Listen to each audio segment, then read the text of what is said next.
Özəlləşdirmə çeklərini ümidlə saxlayanlar, ruhdan düşməyin. Cənab Prezident tezliklə xüsusi göstəriş verəcək. Bu problemi kökündən həll edəcək. Bunun üçün biz nə etməliyik?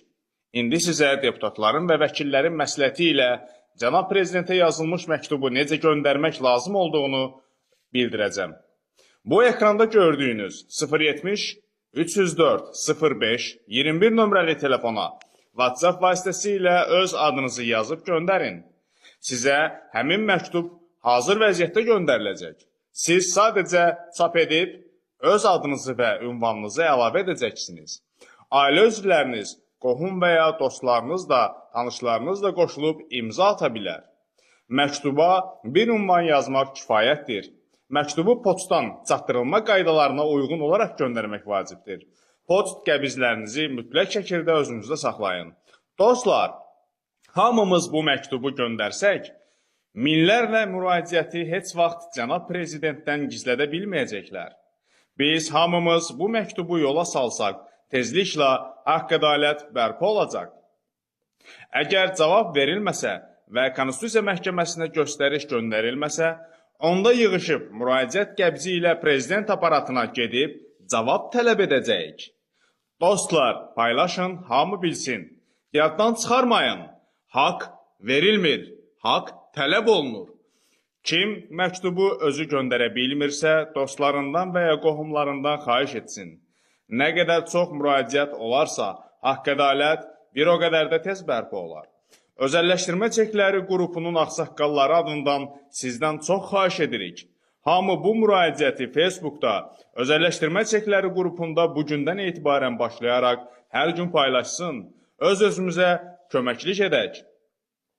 Artıq hamınız bilirsiniz ki, özəlləşdirmə çeklərinin istifadəsini dövlət tərəfindən 5 dəfə uzadılması barədə olan dələduzluq və nağıldır. Bunlar hekayədir. Çünki qanunla çeklər müddətsiz olaraq bütün özəlləşdirmə dövrü üçün ödəmə vasitəsidir. Əziz dostlar, bəzi məmurlar, deputatlar və ziyalılar ya savadsızlıqlarından ya da qəsdən uzun müddətdir ki, mətbuatdan bütün xalqı aldadırlar. Xalq isə qanunları özü oxuyub öyrənmək əvəzinə belə axmaqların təəssüf ki, belə axmaqların sözünü qanun hesab edirlər. Diqqət edin, dövlət əmlakının özəlləşdirilməsi haqqında qanuna əsasən özəlləşdirmə payları, yəni çekləri, dövlət tərəfindən vətəndaşlara verilmiş və onların mülkiyyət hüququnun obyektidir. Həmin qanunun 1.0.1-ci maddəsi ilə dövlət əmlakının özəlləşdirilməsi, dövlət əmlakının bu qanunla müəyyən edilmiş qaydalara uyğun alıcıların mülkiyyətinə verilməsidir. Həmin qanunun 10-cu maddəsində açıq şəkildə müəyyən edilmişdir ki, özəlləşdirmə payları ödəmə vasitəsidir və imperativ qayda olan bu norma bugün də qüvvədə qalmaqdadır. Qanun şahdır. Heç bir fərman qanun maddəsini nə məhdudlaşdıra, nə də ləğv edə bilər. Prezidentə olan bu müraciət Ulu Öndər Heydər Əliyev rəhmətə gedəndən 6 ay sonra Ramiz Mehdiyevin və oliqarx məmurların hiləsi və xəyanəti ilə Cənab Prezidentin etibarından sui-istifadəsi nəticəsində imzalandırılmış Azərbaycan Respublikası Prezidentinin 75 nömrəli fərmanının tətbiqi nəticəsində yaranmış hüquqi vəziyyət ilə bağlıdır. Dostlar, əvvəl WhatsApp vasitəsilə aldığınız sənədi oxuyun. Sənəd vəkillərin və bəzi deputatların məsləhəti ilə hazırlanıb. İstəsəniz, özünüz həmin müraciətlərə əlavə edə bilərsiniz.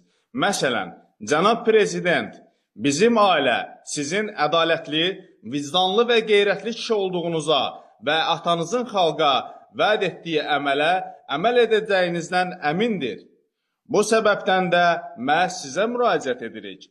Dostlar, nə qədər yazmaq olar deməyin, nə qədər gözləmək olar deməyin. Haqq verilmir, haqq tələb olunur. Dostlar, ədalət var, ancaq onun üçün mübarizə aparmaq lazımdır. Bu, Cənab Prezidentin sözləridir. Birlik olsun, mübarizə aparaq. Haqqımıza birlikdə nail olaq.